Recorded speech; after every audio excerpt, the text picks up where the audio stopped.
Okay, day 5. I had to bring it back onto the roof because obviously this view is too hard to beat, and also it kind of brings it back full circle to day 1. And if you are here after watching all of the videos already, thank you so much. I really appreciate it. This challenge has been more than just like a creative challenge. It's been a physical challenge as well, as I'm carrying around all this camera gear. So thank you so much for being here. Thank you for giving me your attention and your time. If you want to see more challenges, more creative challenges like this, do let me know down in the comments. And also, if you just want to see new locations in Japan, like what type of locations, what do you want to see, let me know that as well. And on that note, let's talk about today's location. Day 5, we are going to Kuramae. And Kuramae, from what I can find, historically was kind of a rice refinery, rice processing area. Modern day, it's gotten to be much more hip. It's got a lot of new coffee shops that obviously we're gonna stop into. So we have 2 films left. One is CineStill 800T and the other is, of course, Fuji Pro 400H. In honor of day 1, let's go find that big bucket and choose between our 2 rolls of film. Got the bucket, got the rolls. All right, let's see what we get. Okay, Fuji Pro 400H. A little disappointed in this because this is just so much more of a classic film, and there's nothing wrong with that, obviously. So maybe what I'll do is shoot this at 2 stops overexposed. A lot of people shoot it that way and prefer that look. I usually shoot it at exposure, and shooting at exposure meaning that I usually shoot it at the 400 rating, whereas some people prefer to shoot it at, what would that be, 100 speed, to give it 2 extra stops of light, brightening it up a bit, and kind of lowering the contrast a bit. I like contrast, so let's go about it that way and get over to Kuramae. All right, let's go.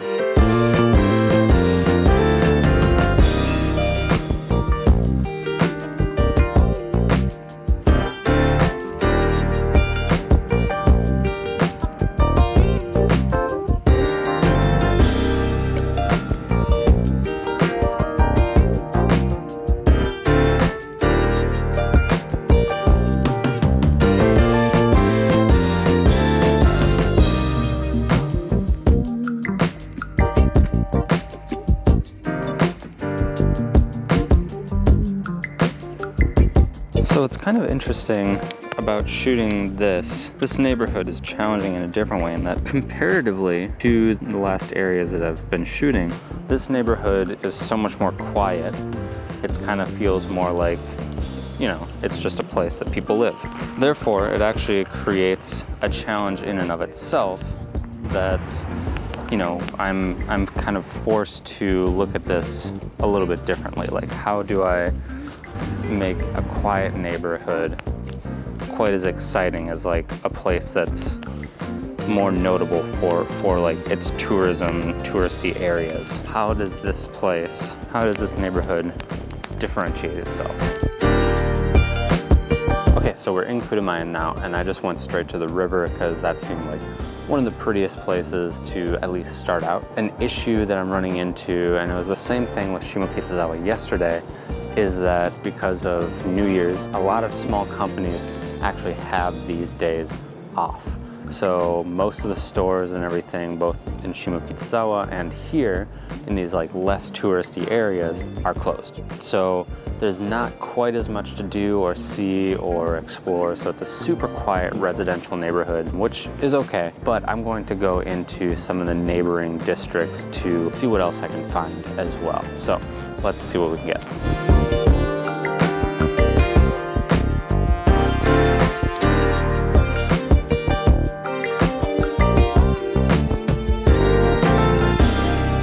This is one where it's dark enough that I don't feel confident in Sunny 16, so I'm going to go and get an exposure here. So I have a phone app, Luxi, L-U-X-I, which I do actually recommend. It's a solid spot meter-ish.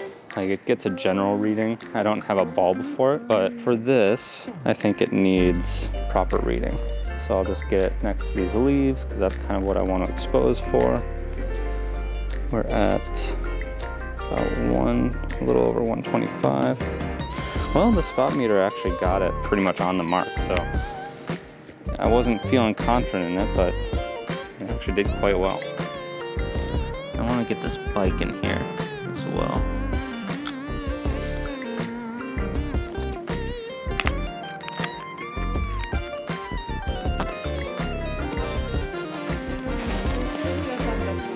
あ、そうなんです。昔お豆腐屋さんだった。あ、そうですか。すごいでしょ。うん、そうですね。本当にすごいです。麺ね。うん、うん、うん、うん。はい。ね、こんな。はいはい。今ああいう作りないもんね。そうですよね。はい。はい。ありがとうございます。That was really nice. Talking to me about this house here. I really want to get a photo down here. I really love this lighting, but I don't really want to take my camera off the tripod and then put the Rolleiflex on. So we're skipping that one. So I wanted to share this alley some more because one of the things I love about Tokyo is like how many shops there are. Just like you can go down a random street like this and like, I mean, it like almost feels just like an alley. But here you can see that's a restaurant, and I'm sure that they're delicious because they've been there for probably decades, and you can't really be in this area anywhere in Tokyo, I imagine, but especially like this hidden away and not be delicious. So similar to yesterday, I think what I like here are these cuts of light kind of striping through the street. Yeah, oh yeah. I'm interested to know how this is going to turn out with the two-stop change because it's going to kind of mellow out the contrast. But that might actually wind up benefiting the shot all the more. So let's see. Kind of like it off to the side here.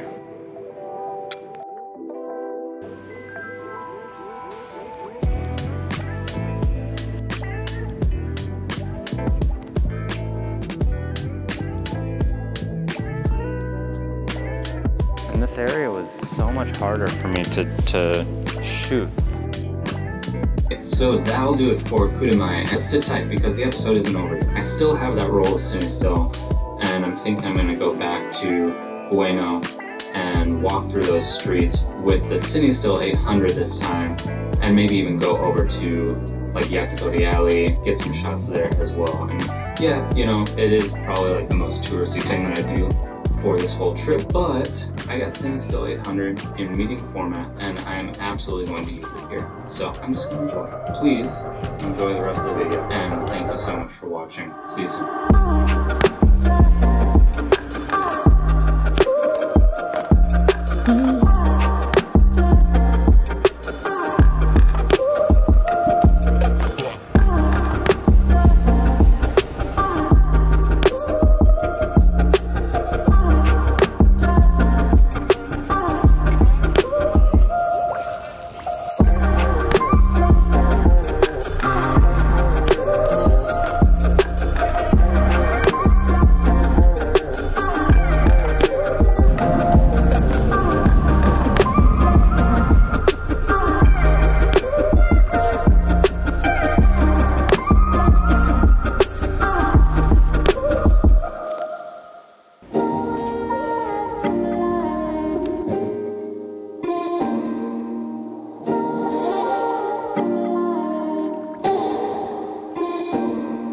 And that's a wrap. That's the end of the 5-day, 1 roll of film a day challenge. Do let me know, what was your favorite day? Where would you like to see more of? What film are you interested in seeing more of? Obviously, some of these are expired, no longer in production, so it's a little bit more difficult to get access to all of them, but you know, it's always a possibility, you know, somewhere down the line. If I were to do this again, I would probably try to select smaller areas to explore instead of like having some large areas and some small areas. Day 1, the idea was Shinjuku, and Shinjuku has many neighborhoods, and I only got to like, you know, maybe 1/4 of the neighborhoods. I don't know, what do you guys think? I would love to hear your thoughts, and let me know if you like this kind of content, if you want to see more creative challenges, what you want to see more of down the line. I definitely want to be leaning more into explorations of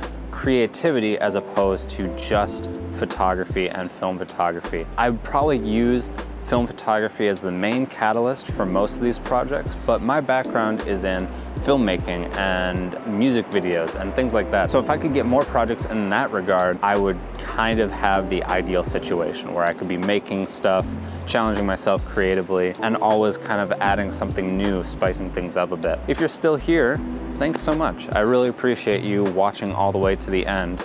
I have a feeling that there's gonna be like 5 people, one of them being my brother.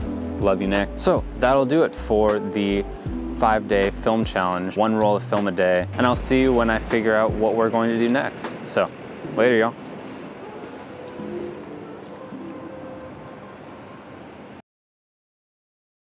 These clouds gotta hurry up. Hurry up, hurry up. I'm still recording. I did get all this.